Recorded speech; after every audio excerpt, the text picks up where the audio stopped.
नमस्कार। योगी राज में यूपी के किसान लोकल मंडियों से निकलकर अब यूरोप के बाजारों में भी अपने उत्पाद बेचने लगे हैं। बनारसी लंगड़ा आम, चंदौली का काला चावल, बनारसी मटर और रामनगर के सफेद बैगन को संयुक्त अरब अमीरात भेजने के बाद अब योगी सरकार कनपुरिया जामुन को भी विदेशी बाजारों में भेजने लगी है। जिस जामुन को बच्चों से लेकर बड़े तक बड़े चाव से खाते हैं, वो जामुन अब यूरोप के बाजारों में भौकाल मचा रहा है, जिसने किसानों को इस स्वदेशी फल की बागवानी करने का भी एक नया मौका दिया है। पहली बार कानपुर के बिठूर में उत्पादित जामुन के फलों का निर्यात, जो पंजीकृत निर्यातक संस्था है जिसे एपीडा के नाम से आप सब जानते हैं और जिसे हिंदी में अगर समझना चाहें तो कहते हैं इसे कृषि और प्रसंस्कृत खाद्य उत्पाद निर्यात विकास प्राधिकरण यानी एपीडा।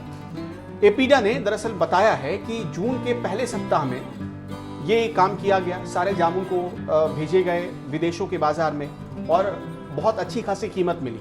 ये सिलसिला अब भी जारी है। हाल के वर्षों में भारतीय और विदेशों में जामुन के फलों की लोकप्रियता में जबरदस्त इजाफा हुआ है, क्योंकि जामुन मधुमेह में भी बहुत काम आता है, यानी शुगर के पेशेंट के लिए बहुत फायदेमंद होता है।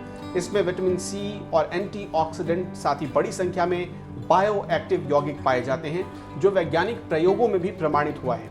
इसका फायदा इंसान के स्वास्थ्य के लिए बहुत फायदेमंद है। इतना ही नहीं, अविश्वसनीय बायो एक्टिव यौगिक हृदय स्वास्थ्य और पाचन क्रिया के साथ साथ मसूड़ों के स्वास्थ्य में सुधार में भी मददगार साबित हो सकता है।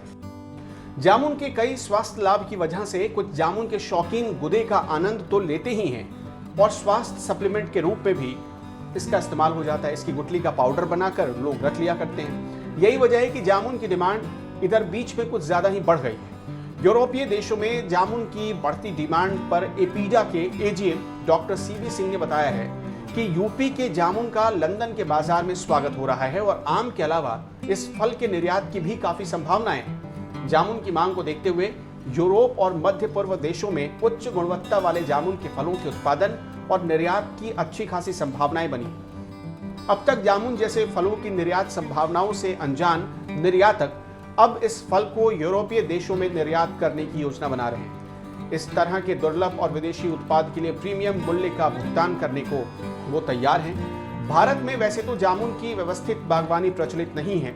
यही वजह है कि जामुन को भविष्य के फल के रूप में इसकी क्षमता को ध्यान में रखते हुए ICAR CISH ने करीब 15 साल पहले शोध करना शुरू किया था। जामुन को बीजू पौधों के रूप में लगाया जाता रहा है, इसलिए कोई मानक किस्म नहीं थी। लेकिन अब केंद्रीय उपोष्ण एवं बागवानी संस्थान ने किस्मों, अलैंगिक प्रवर्धन तकनीकों और कटाई छटाई की तकनीक पर शोध करना शुरू कर दिया है। जामुन की बढ़ती डिमांड को देखते हुए आम, अमरूद, सेब, संतरे जैसे फलों की बागवानी के साथ ही जामुन की बागवानी की भी संभावनाएं बढ़ गई हैं, जिससे किसानों को अच्छा खासा फायदा हो सकता है और उनकी आजीविका में सुधार भी आ सकती है।